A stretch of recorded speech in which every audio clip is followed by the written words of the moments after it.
গৃহযুদ্ধ শেষ হলো, এই রাষ্ট্রকে আমাকে মেরামত করতে হবে, প্রথমে আমাকে শান্তি প্রতিষ্ঠা করতে হবে। এজন্য প্রথমেই বললেন আফসুস সালাম। রাসূল সাল্লাল্লাহু আলাইহি ওয়াসাল্লামের কথা বলার টাইমিং বুঝতে হবে, ওনার মাইন্ডসেট বুঝতে হবে, ওনার ফিলোসফি বুঝতে হবে। He was the greatest philosopher ever in the world. প্রথমে বলেন নাই এই জিকির করো সবাই সুবহানাল্লাহ আলহামদুলিল্লাহ, বলছে এটা না। প্রথমে বলেন নাই এই মেয়েরা সবাই পর্দা করো, মাথায় কাপড় দাও, বলছে?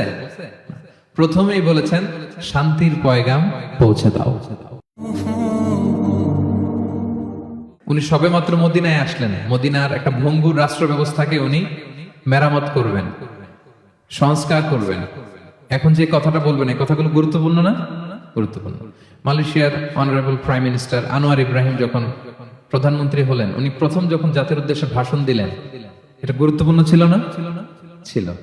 যে কেউ কোনো বড় দায়িত্বে আসলে যখন কথা বলে প্রথম কথাগুলো খুব গুরুত্বপূর্ণ থাকে। রাসূল সাল্লাল্লাহু আলাইহি ওয়াসাল্লাম এই ভঙ্গুর সমাজকে, এই রাষ্ট্রকে মেরামত করবেন, এসেই জাতির উদ্দেশ্যে যেই কথাটা বলছেন এই কথাগুলোর কিন্তু অনেক ওজন আছে, অনেক গুরুত্ব আছে। প্রিয় ভাই এবং বোনেরা, তিনি 4 দফা কর্মসূচি দিয়েছিলেন মদিনায় এসেই, মদিনার সাধারণ জনগণের সাথে মিশে কর্মসূচি দিয়েছেন। কয় দফা? 4 দফা। প্রথমে বলেছেন শান্তির পয়গাম পৌঁছে দাও। তার মানে হি ওয়াজ এ পিস লাভার। রাসূল সাল্লাল্লাহু আলাইহি ওয়াসাল্লাম শান্তিকামী ছিলেন, তিনি অশান্তি পছন্দ করতেন না। পিস এন্ড হারমোনি কিভাবে সোসাইটিতে এনশিওর করতে হয় এটা ছিল ওনার লক্ষ্য। প্রথম কথা থেকে বোঝা যায়। প্রথমে বলে নাই এই জিকির করো সবাই সুবহানাল্লাহ আলহামদুলিল্লাহ, বলছে এটা না। প্রথমে বলে নাই এই মেয়েরা সবাই পর্দা করো, মাথায় কাপড় দাও, বলছে? প্রথমেই বলেছেন শান্তির পয়গাম পৌঁছে দাও। সুবহানাল্লাহ। তিনি শান্তির নবী ছিলেন, তিনি শান্তি প্রতিষ্ঠার জন্য, পিস এন্ড হারমোনি করার জন্য আজীবন কাজ করেছেন। এবং মদিনাতেও তিনি এই 3 ধর্মের লোকদেরকে নিয়ে পিস এগ্রিমেন্ট করেছেন। যে কুরাইশরা আক্রমণ করেছে তাদের সাথে তিনি পিস এগ্রিমেন্ট করেছেন, শান্তি চুক্তি। প্রথম কথা হচ্ছে শান্তির বাণী পৌঁছে দাও। কারণ মদিনাতে রাসূল সাল্লাল্লাহু আলাইহি ওয়াসাল্লাম হিজরতের 5 বছর আগে একটা গৃহযুদ্ধ হয়েছিল, প্রচন্ড বড় গৃহযুদ্ধ। এটাকে বলে বুআসের যুদ্ধ। বুআস আউস এবং খাজরাজ ট্রাইবের মধ্যে। তো সবেমাত্র গৃহযুদ্ধ শেষ হলো, এখন কি প্রতিষ্ঠা করতে হবে? হ্যাঁ বলেন তো একটু। সবেমাত্র গৃহযুদ্ধ শেষ হলো, একটা ভঙ্গুর রাষ্ট্র, এটা তো মেরামত করতে হবে। কি বলেন? তো প্রথম কাজটা কি? To establish piece in the society. এবং সেই কথাটাই রাসূল সাল্লাল্লাহু আলাইহি ওয়াসাল্লাম বললেন। রাসূল সাল্লাল্লাহু আলাইহি ওয়াসাল্লামের কথা বলার টাইমিং বুঝতে হবে, ওনার মাইন্ডসেট বুঝতে হবে, ওনার ফিলোসফি বুঝতে হবে। He was the greatest philosopher ever in the world. পৃথিবীর সবচেয়ে বড় দার্শনিক ছিলেন আমাদের নবী। তিনি কোনো কথা এলোপাথারি আন্দাজে বলে দেয় না, একটা বড় এইম রেখে। গৃহযুদ্ধ শেষ হলো, এই রাষ্ট্রকে আমাকে মেরামত করতে হবে, প্রথমে আমাকে শান্তি প্রতিষ্ঠা করতে হবে। এজন্য প্রথমেই বললেন আফসুস সালাম। আফসুস সালাম, শান্তির পয়গাম পৌঁছাও। যুদ্ধ, বিগ্রহ, বিশৃঙ্খলা, chaos in the society, এগুলোকে থামিয়ে দাও। এটা ছিল প্রথম মেসেজ। তারপর কি বললেন? ওয়া আত'ইমুত তাআম, মানুষকে খাবার খাওয়াও, ফুড শেয়ার করো। এটা সিম্পলি শুধু খাবার খাওয়ানো বুঝলে হবে না, খাদ্য সংকট দূর করো। খাদ্যদ্রব্য মানুষের নাগালে নিয়ে আসো, মানুষের ঘরে ঘরে খাবার পৌঁছে দাও।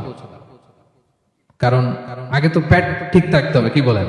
বাংলা একটা কথা বলে যে পেটে খেলে পিঠে সয়। এবং আরবরা একটা কথা বলে যে এইখানে পৌঁছার আগে তোমাকে এইখানে পৌঁছতে হবে। মানে কারো হৃদয়ে পৌঁছতে হলে আগে কোথায় পৌঁছতে হয়? পেটে পৌঁছতে হয়।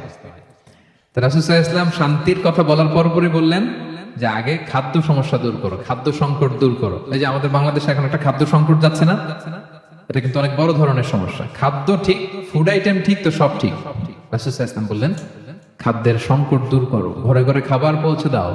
The vulnerable people of the society, তাদের প্রতি টেক কেয়ার করো, লুক আফটার করো, অনাহারের মুখে খাবার পৌঁছে দাও। এটা ছিল দ্বিতীয় কর্মসূচি।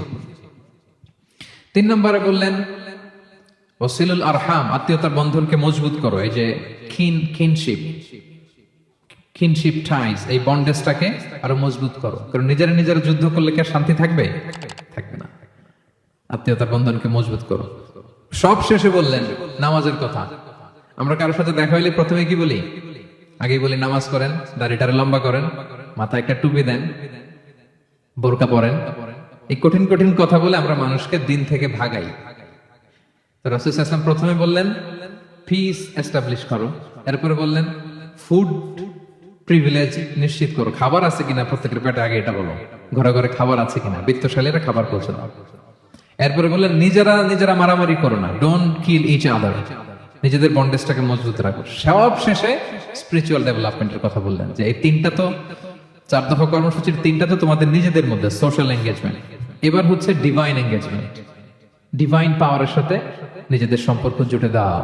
যখন সবাই ঘুমায় তুমি ঘুমিয়ে যেও না, তুমি জায়নামাজ বিছিয়ে সেখানে কান্নার ঝড় তুলো, সেখানে রবের সাথে একটা স্ট্রং অ্যাটাচমেন্ট গড়ে তোলো। রাসূল সাল্লাল্লাহু আলাইহি ওয়াসাল্লাম বললেন 4টা কাজ যে করবে তাদখুলুল জান্নাতে বিসালাম, সহজেই সে আল্লাহর জান্নাতে ঢুকে যাবে। Be a part of our vision.